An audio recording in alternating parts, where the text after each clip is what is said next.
nous sommes aujourd'hui, combien nous sommes, le 29 mai. Oui. C'est mardi, c'est le jour du marché à Bandol. Oui. Et nous sommes en présence de M. Polski, Ladislas Polski, avec lequel nous aimerions faire un peu plus connaissance. Là, donc je me présente, je suis Christian Viala et vous êtes devant la caméra de Bandol Blog. Une caméra qui diffuse des vidéos essentiellement sur le site de Bandol Blog, que beaucoup d'internautes regardent, enfin surtout des bandolais, mais aussi des gens, bon, les gens qui ne sont pas de Bandol, limite ça ne vous intéresse pas, puisque vous êtes ici pour vous présenter et pour présenter votre candidature, surtout à l'élection législative dans la 7e circonscription, voilà. C'est-à-dire La Seigne, Saint-Mandrier, Sifour, Bandol et Sanary. Voilà, et vous étiez donc ce matin sur le marché, parce que tous les mardis c'est le marché de Bandol. Alors pardon, je vais vous mettre voilà, le micro. Oui, oui, il faut le prendre.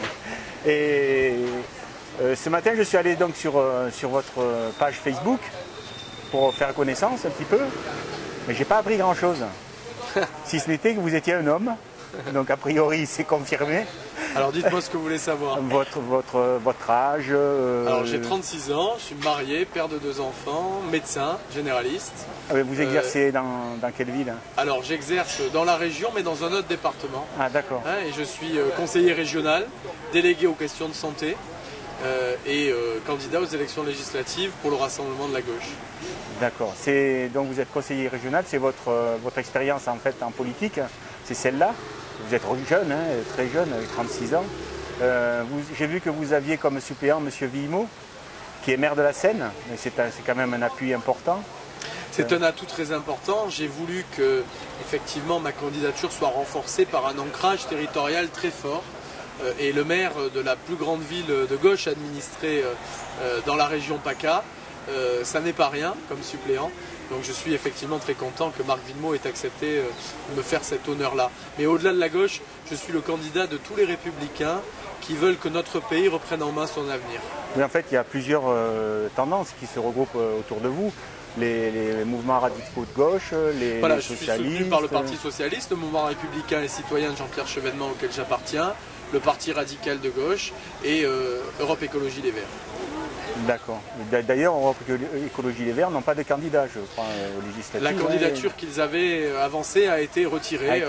Et je salue cette décision à mon profit, effectivement, parce que sur un territoire comme celui-là, il est important que les forces de la gauche républicaine soient rassemblées dès le premier tour. Là, vous avez un avantage, c'est que avec François, donc François Hollande, qui a été élu président de la République, c'est quand même quelque chose de bien. Et Monsieur Pech, que j'ai eu l'occasion d'interviewer récemment, me disait qu'il fallait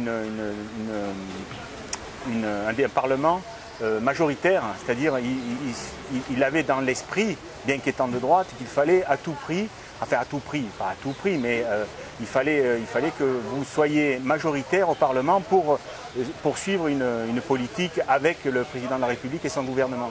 Je pense effectivement cela, je pense que notre pays a besoin de rassemblement, notre pays a besoin de stabilité et c'est pourquoi il faut donner une majorité solide à l'Assemblée nationale, au président de la République. Il faut aussi pour ce territoire, pour cette circonscription, pour que les dossiers de ce territoire soient bien défendus à Paris, que le député soit du même bord que la majorité présidentielle, du même bord que le président. Les dossiers, vous pensez à quoi en particulier, les dossiers? Je pense aux dossiers importants, en premier lieu ceux du développement économique. Il faut ici en premier lieu créer de l'emploi, créer de l'attractivité économique en nous appuyant sur l'atout exceptionnel que représente notre façade maritime, la mer Méditerranée. Nous pouvons axer un développement économique, industriel autour de la mer. Il faut aussi développer un tourisme qui soit respectueux des attentes des gens qui vivent ici. Mais la mer est un atout important.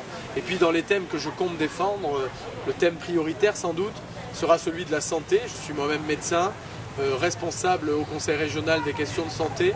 Je veux porter l'égalité d'accès aux soins sur ce territoire et dans notre pays.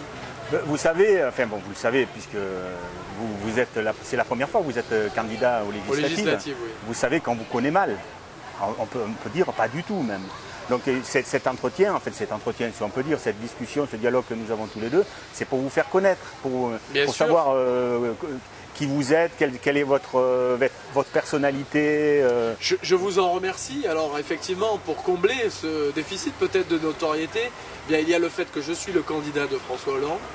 C'est aussi pour cela que j'ai choisi Marc Villemot, le maire de la Seine-sur-Mer, comme suppléant, qui apporte effectivement plus de notoriété à cette candidature.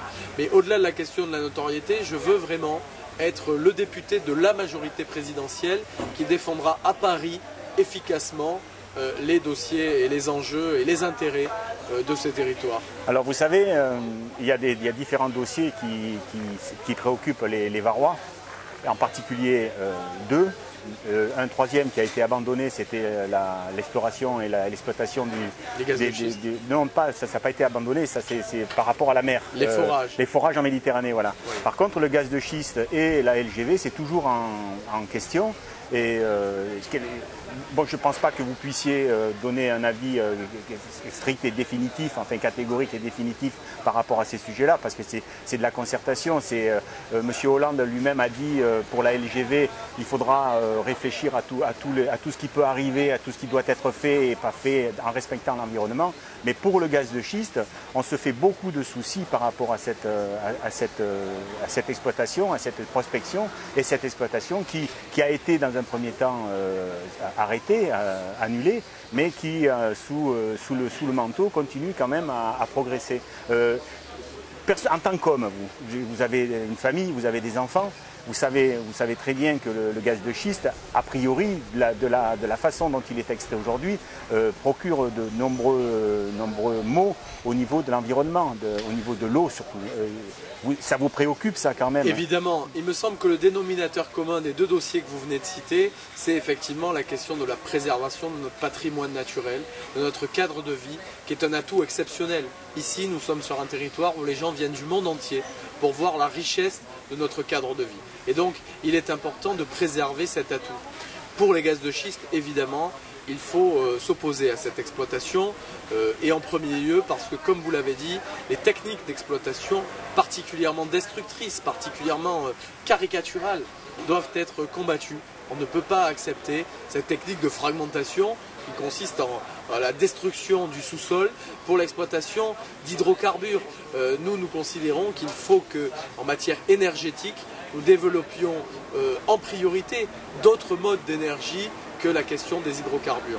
Pour la LGV, là encore, il faut veiller à ne pas dénaturer notre patrimoine naturel.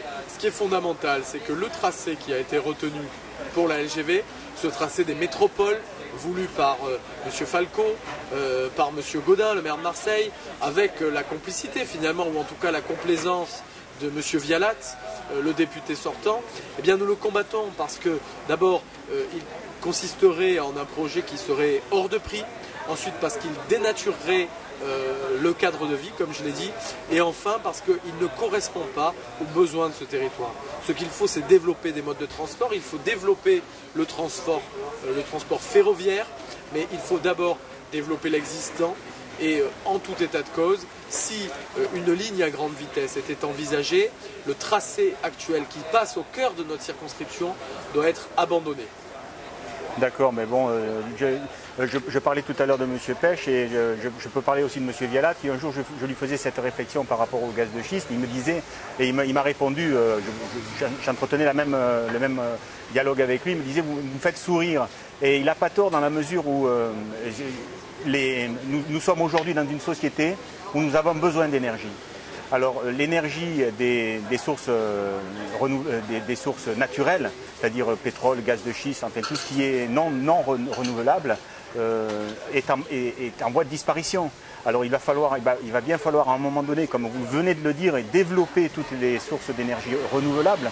Mais est-ce que vous, au gouvernement, enfin au Parlement, avec votre majorité, vous avez ça à l'esprit? C'est qu'en fait, il faudrait non seulement développer les énergies renouvelables, mais également peut-être changer un petit peu notre mode de fonctionnement. Parce que c'est aujourd'hui, on veut toujours plus la consommation. Et à un moment donné, il va falloir peut-être qu'on réfléchisse à vivre peut-être d'une autre façon. Bien sûr, il faut avoir en tête les économies d'énergie et en premier lieu la question de l'isolation des logements. Vous savez qu'une des grandes causes de déperdition d'énergie, c'est la mauvaise isolation des logements.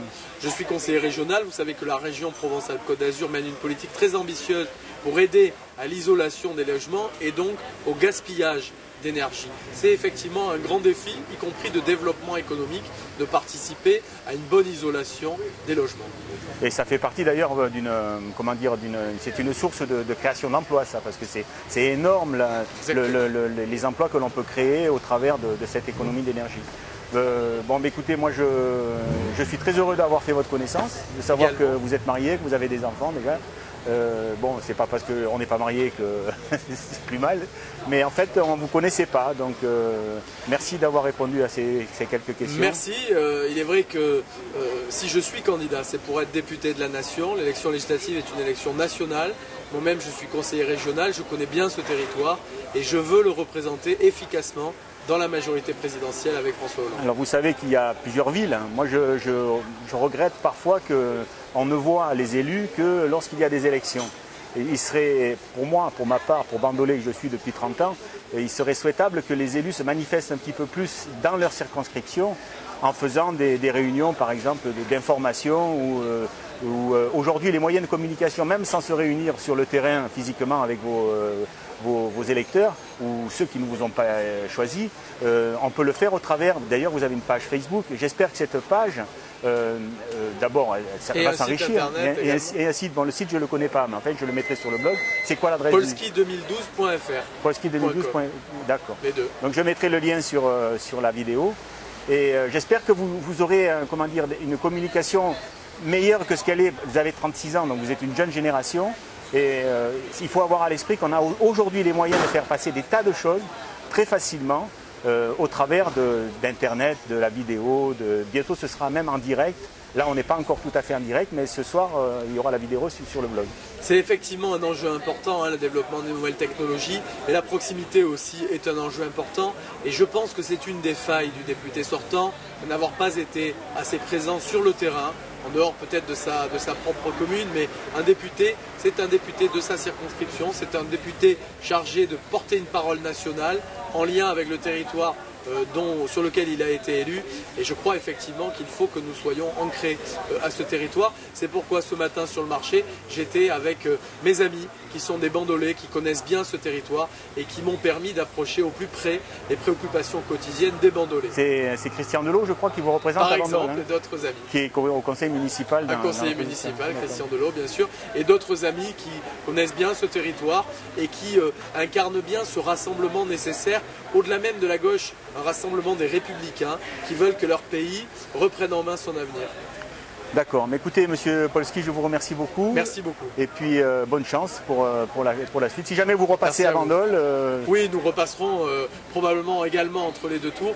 Nous serons présents sur le marché de Bandol notamment. Alors, je posais une question à Monsieur Pêche, si par hasard vous n'étiez pas au deuxième tour, vers qui vous se porterez vos voix? Vous savez, comme candidat de la majorité présidentielle, je ne peux envisager cette possibilité. Je suis aujourd'hui le candidat légitime de la majorité présidentielle. Vous serez au deuxième tour? Je serai au second tour. D'accord, mais écoutez, Inch'Allah. Merci. Merci bien. Merci beaucoup. Merci de votre rigueur.